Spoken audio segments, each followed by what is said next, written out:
ne sommes pas des diables diaboliques, hein, nous sommes plutôt des farfadets, des corrigans. Un peu les farfadets, les elfes d'antan, qui étaient les elfes des maisons, qui aidaient à ranger les affaires lorsqu'on était gentil avec eux, mais si on n'était pas gentil avec eux, renversaient toutes les affaires.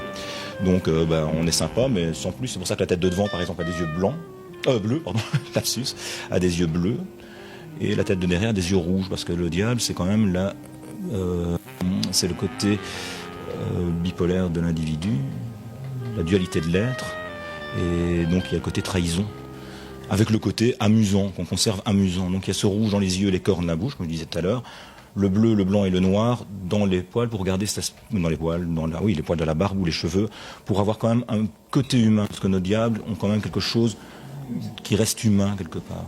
C'est dans un des ateliers des services des travaux de la ville qu'Olivier Dinant peint les nouvelles têtes de diables. Les costumes sont renouvelés plus ou moins tous les 7 ans et en une trentaine d'années, le dessin qui figure sur le dos des acteurs a bien évolué, comme d'ailleurs le costume lui-même. Alors ici, ce sont les têtes de diable qui ont servi jusqu'au début des années 90. Elles ne sont pas de moi. Il y avait juste une tête derrière sur un très très gros tissu, très chaud. On perdait pas mal de litres par combat et pas de tête de devant. Ensuite sont arrivées ces têtes qui ont été créées en 91, qui ont été effectives en 95. Ici, elle est orangée, mais c'est des couches successives de sable qui nous ont fait déteindre. Toujours sur un tissu lourd, déjà une coupe plus honnête, et devant les premières petites têtes qui étaient assez révolutionnaires, qui permettaient de nous rendre remarquables une fois que nous n'avions plus de ruban après le combat.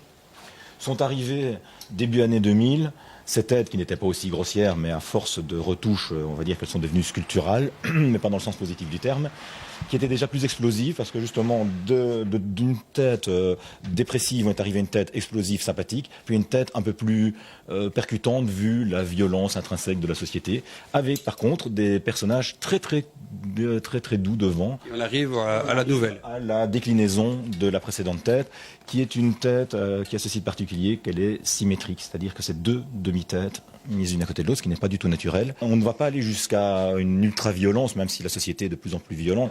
C'est montrer un côté pétillant avec le côté trahison explosif plus grand, malgré tout. Allez, bonjour. Les petits diables. Mais si 2010 est à marquer d'une pierre blanche pour les frères Alphonse, ce n'est pas qu'une question vestimentaire.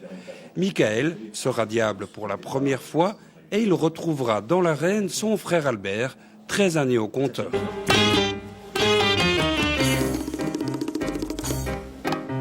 Alors, comment on se sent dans un costume de diable? Ouais, très bien. Oui. C'est la première fois? C'est la première fois, oui. Ouais. Alors, l'impression, qu'est-ce que vous allez faire? Vous allez faire quelques petits exercices pour voir si...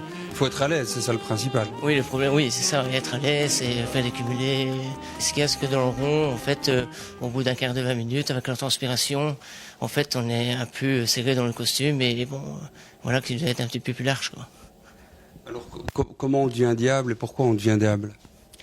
En fait, ce qu'il y a, c'est que depuis X années, que mon frère, il fait, comment le diable dans le rond, et alors, à force, participer à la réunion, tout ça, aller au combat, tout ça, et après, on devait devenir diable comme son frère, quoi. Il est déjà rentré depuis 2005 comme porteur de vessie, donc il était déjà mon porteur, c'était déjà quelque chose déjà de magique, quoi. Mais ici, qui rentre comme diable comme moi, ben c'est fabuleux. Oui, ce sera sûrement une ducasse pas comme les autres, quoi.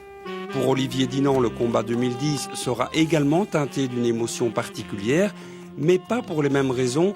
Ce 30 mai, il enfilera pour la dernière fois son costume de diable. J'espère pour mon dernier combat vivre une vraie ducasse avec beaucoup de liberté, mais bon, je ne quitte pas pour autant le giron du Lumeçon, parce qu'il y a les costumes, il faudra quand même terminer les réserves, il faudra encore faire différentes choses, et puis on compte bien relancer quand même le site, donc voilà, il y aura, c'est une page qui se tourne, il faut bien partir de toute façon, et ça se rajeunit, c'est heureux, c'est quand même mon 22e combat.